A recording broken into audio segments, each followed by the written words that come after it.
Yo, what up, everybody? CoolTrainerCheese here, and I'm back again under special circumstances.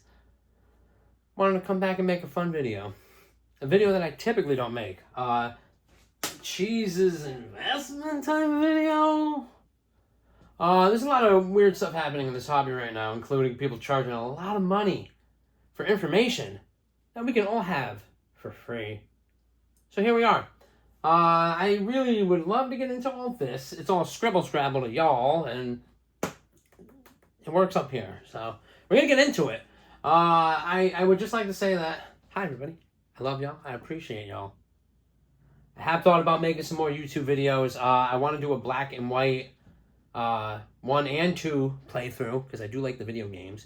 I may get back into that, but I really wanted to do this video today. I'm going to make it a special point here to say this. Help your fellow collector. Okay? If you're a YouTuber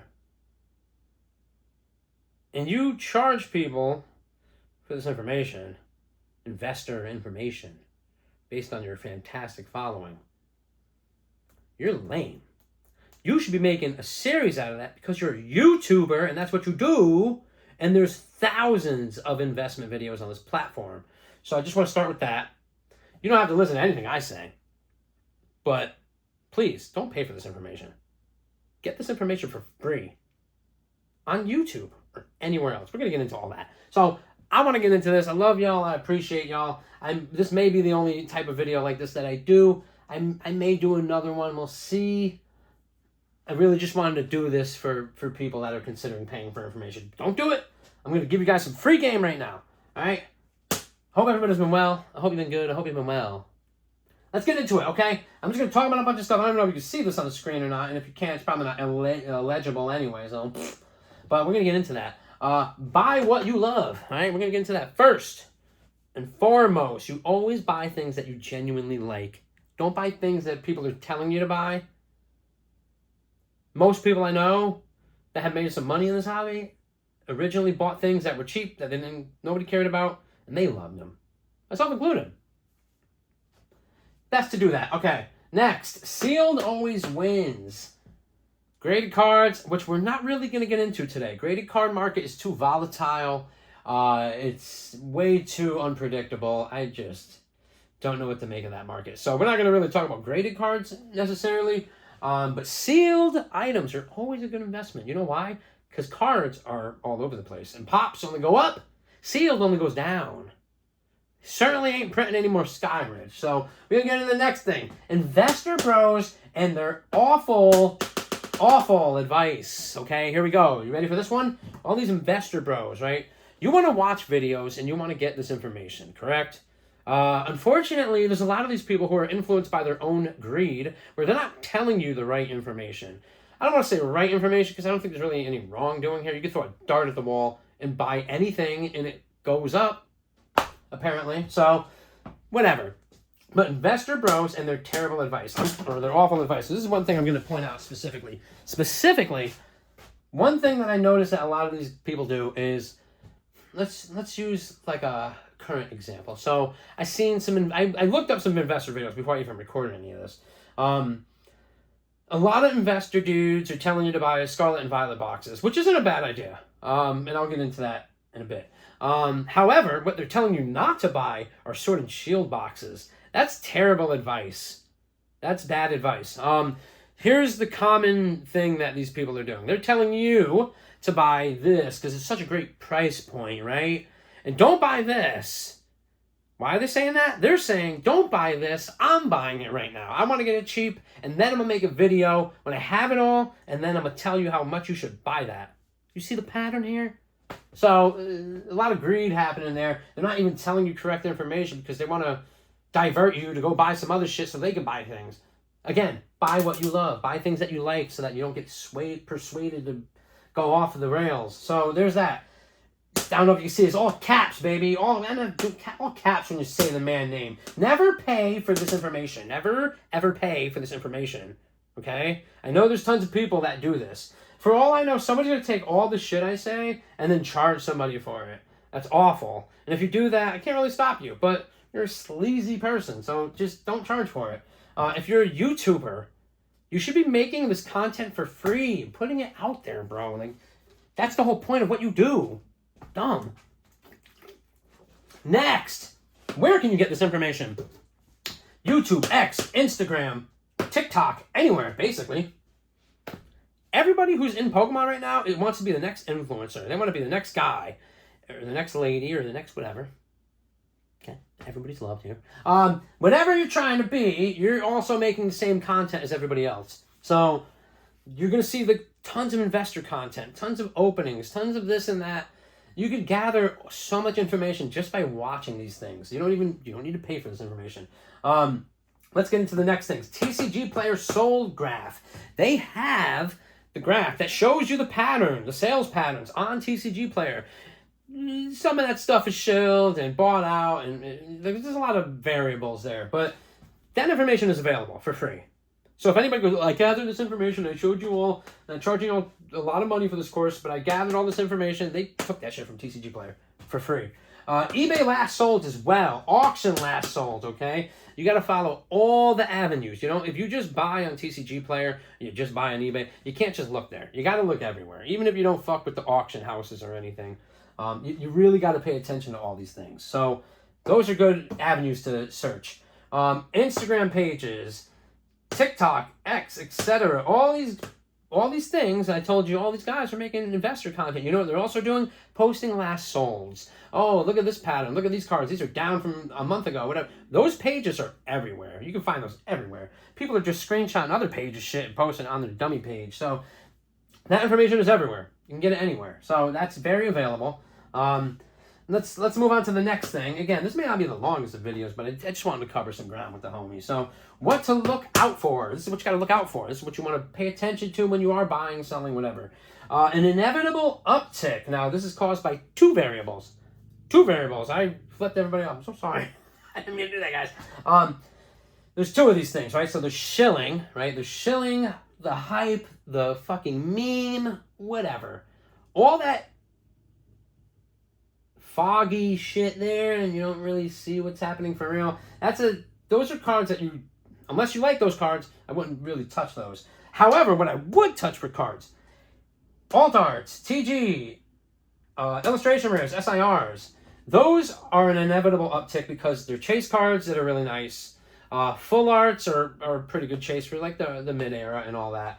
But essentially, as you get into X and Y a little bit, Sun and Moon, and you can see that those are the chase cards. The full arts exist and all that, but those are now the new top dog. Those are what everybody wants. So those cards inevitably will go up. Doesn't matter what you get. You can get TG cards from, let's see, what's the cheapest set? Silver Tempest maybe with some of those. And those are beautiful cards, and they look amazing, and they're cheap.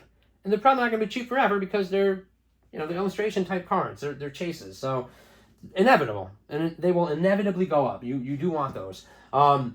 Let's go into dips. Dips are what you got to pay attention to because everything can go up, and there's going to be a dip, especially things that are artificially going up. You want to pay attention to it, and if you want a card, it may pay to wait a little bit. I've done the same with some of these cards. Some of these cards that start off at such a high price, they dip down a little bit, and that's when I grab them. And then, most of the time, they do go back up. So grab them when you think it's a good time. You use your own judgment for that. Here's some other variables. Lack of attention, right? Lack of attention to a weird thing for me to say, but I'm going to dive into that now. So lack of attention could be a few things, right? There's a hot new set release. So there's, Pitch Black's coming out, Darkrai's fucking heat, and Greninja's cool, but Greninja's going to be sitting on the back burner because everybody's chasing Darkrai right now. It's not being paid attention to right now. It's still a good card, but there's not that much hype on it. The spotlight is fading from it. Low amount of sales. So, if you want to talk about some older cards, let's use Mewtwo Hollow from Legends Awaken. That's a beautiful card. PSA 10, who fucking knows how much that card is? But the Near Mint Hollow is very cheap, right? And it's an old card, and it is Mewtwo. It's a popular Pokemon, but there's so many other things going on. There's so many other Mewtwo cards after that. You can't buy all of them at one time. So, when you see that there's not many sales for it, the near mint price is from right now is still what it was a month ago, like that's a good time to buy. That's a good time to pay attention to things. So you do want to pay attention to, especially vintage cards. They spike so randomly. Somewhat recent price surge. That's another one where you see a card go, this kind of falls into the dip category. When you see a thing go up, and then it goes down a little bit, it's probably going to sit there for a bit because it already had its heyday for a minute, go down. It's either going to stay there or it's going to go back up and have another heyday, and then who fucking knows, because everything's uncontrollable right now. It's crazy. It's chaos right now, guys. The chaos is rising. I'll be here all week. Tip your waiters, everybody. Graded cards, they do influence raw price. I don't really want to get into graded cards too much. I may talk about them once or twice more. However, they do. A PSA 10 that was $100, that's now $10,000. That raw card is certainly not going to stay at $5 or whatever. So if you see if you see a PSA 10 for a card, it sells really high, has a new high, and it's crazy, chances are you may be able to get that near mint price before people pick up on that new really crazy price and charge more for that same card. You see where I'm going with this. So there's that, right? We're going to talk about pack price points. That's what we're going to talk about next after I sip my agua. Okay, pack price points. So we're going to get into this now. So MSRP. Again, I have fucking terrible handwriting, so just... MSRP? Question mark? Because does that exist anymore? Not really, unfortunately. Let's rub Cheese's crystal ball. Yeah, it's not really here anymore. So, MSRP, right? If you can get it, which tons of people do, even if it is hard to do. There's a lot of it on Pokemon Center and this and that. I just feel like more people are getting it now. So that kind of like crazy frenzy shouldn't be happening as much, and just hold off a bit. They're reprinting things, and you're getting waves of stuff.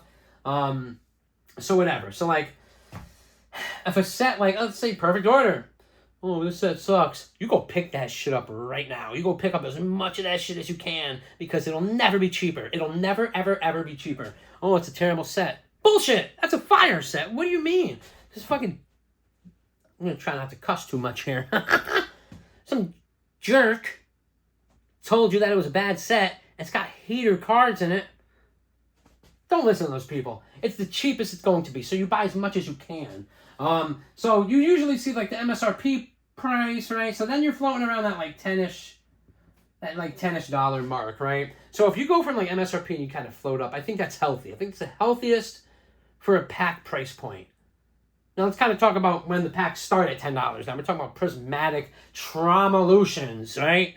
Prismatic starts so high. Guess what that shit is? It's still around the same price.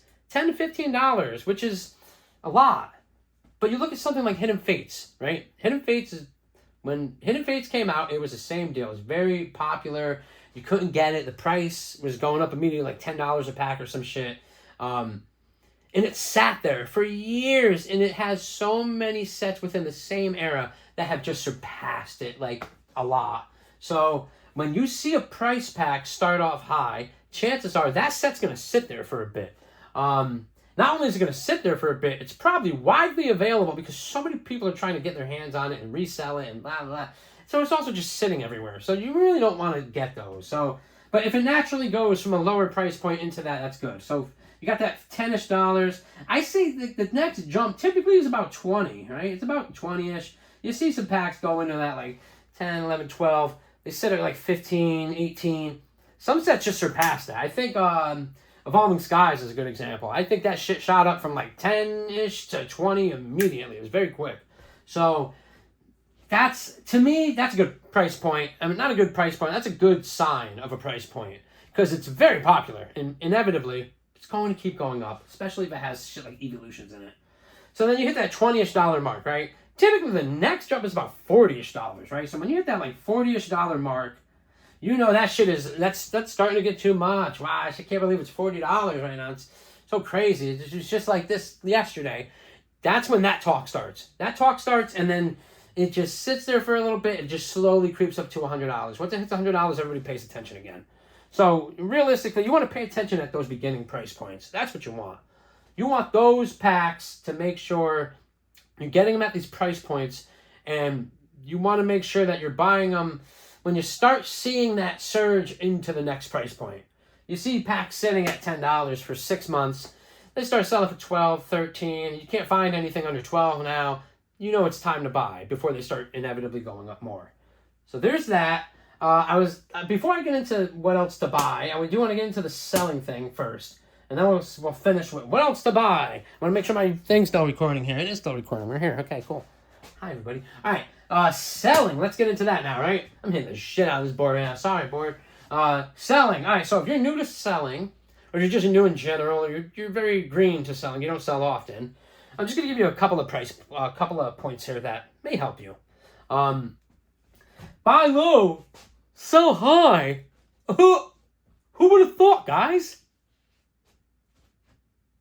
Anyway, wait for multiple solds, right? So typically when you have this is really for the niche item, for the graded card that's low pop, for the older vintage packs you have, right? If somebody's trying to buy something from you at a price point and you look at last solds, this is kind of like an in-depth thing here. You want to make sure that price point is at the lowest, right? So like a pack sells for $100 typically, and there's a $50 sale, which is probably like a dummy listing or something. Somebody hits you up, yo, you see this? Yo, it's $50. Yo, can you sell it to me for that? No. Check the other solds. And if there aren't any other solds, and there's like one high sold, a low sold, just wait. Wait for more solds. Wait till you feel comfortable with the price point that this person is at. Because when people buy from you, they do not want to give you top dollar, obviously. I think everybody's like that. So, all right, market moves quick. This is all going to kind of, I don't want to say, I'm going to say these next 3 points and just bunch this all together into like a seller's remorse type of thing, right? So, market moves quick. It moves quick. Never settle on price. And the last one, if you can't buy it back, don't sell it. I typically say that. Let's get into all this shit. So, market moves quick. Seller's remorse is a thing because you can sell a card for $20 and then 2 days later, there's a last sold for $100. And it happens so often now that you really, like, that seems to be the normal. So, like, you really, damned if you do, damned if you don't, right? So the market moves quick. I think you need to acknowledge that if you're selling. And just ensure that if you have a price, that's the price you want. Never settle on price. That's why I say that. You don't want to settle on price because the market, at least currently, is moving so fast that the price you have something for is probably obsolete. Or will be soon. So, in my opinion, just don't settle on price. It depends on if you really want to sell something. Excuse me. I'm yapping. So, never sell on price because if somebody's trying to hit you with the lowest price point and the market's just moving so fast, you're going to regret it when you see that next sale. Don't do it to yourself. Again, this is all for you as a seller. If you're new to selling or whatever, you're seeing all this shit. You sold something like a year ago for a fraction of the price. That's all of us. I've lost. I don't even want to talk about how much money I've lost by not selling things right now.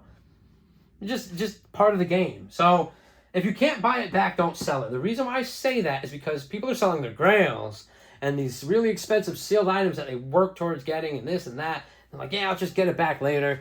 And then they sell it. And like, fuck, man, that thing is like double what I sold it for. And it was already high. I'm never going to own that again. You could have held that thing. So, whatever. Anyway.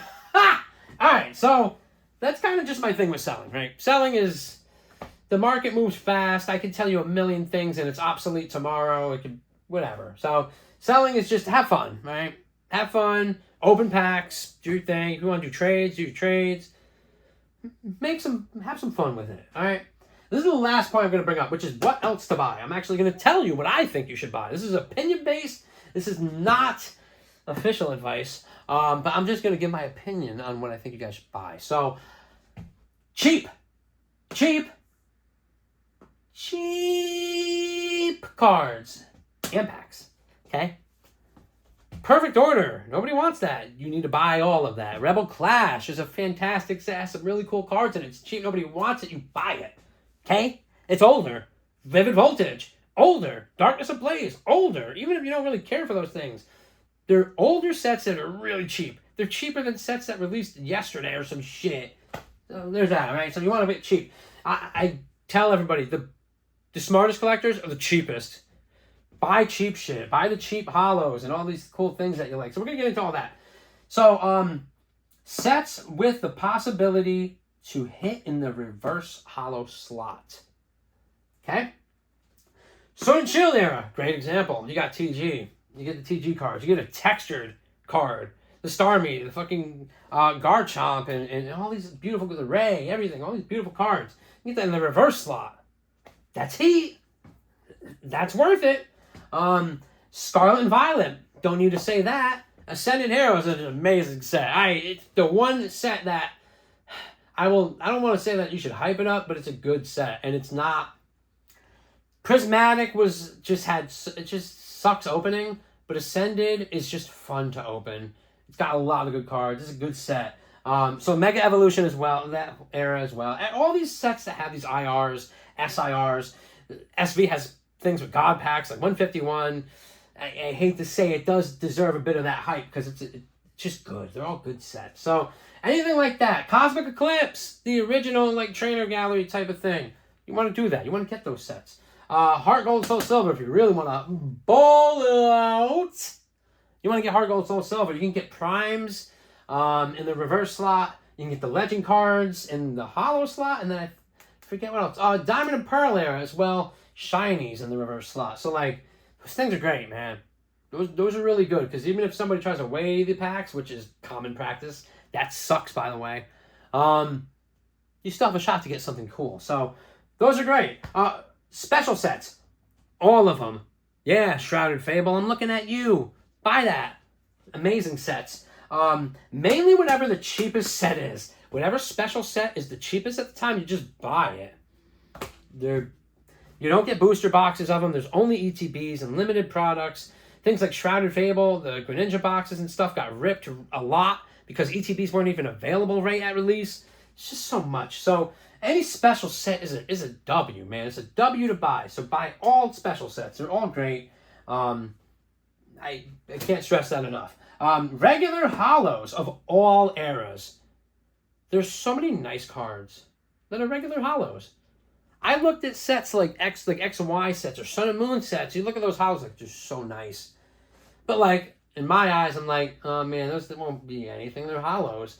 Snorlax from Team Up, I think, is an $80 holographic card. It's just a regular hollow. Don't sleep on them. Don't sleep on them. And especially the silver border hollows, those already have so much hype. But get them. Get them when you can. They don't have to be 10s. I suggest you just get copies that have dings and shit on them, just so you have them. They're really nice looking cards. And that's kind of another thing I want to say. If you don't care about the money and all that shit, you can buy damaged cards that have like a small dent on the back that you can't see on the front. Good binder cards. A little bit of wear in the back. PSA 8s. That's another thing. Graded 8s. That's a perfect grade for you to be buying for graded cards, because they're really good looking cards most of the time. Sometimes they're true 8s and they're pretty beat up. Most of the time, people are getting a little, and these clean cards are getting 8s. So they're worth buying. But yeah, regular hollows are really nice. All eras. There's so many nice ones. I don't know if it's gotten its hype yet, but my favorite Sun and Moon hollow is a Greninja hollow from, I think, Unbroken Bonds. You see the silhouette of Charizard. That card's heat, bro. I bought a couple copies just to have for a page. Really nice. And I think that's really it, guys. That's Cheese's investor video. And that's it. Don't pay for this information. Go look everywhere online and find it. I love y'all. I appreciate y'all. Peace.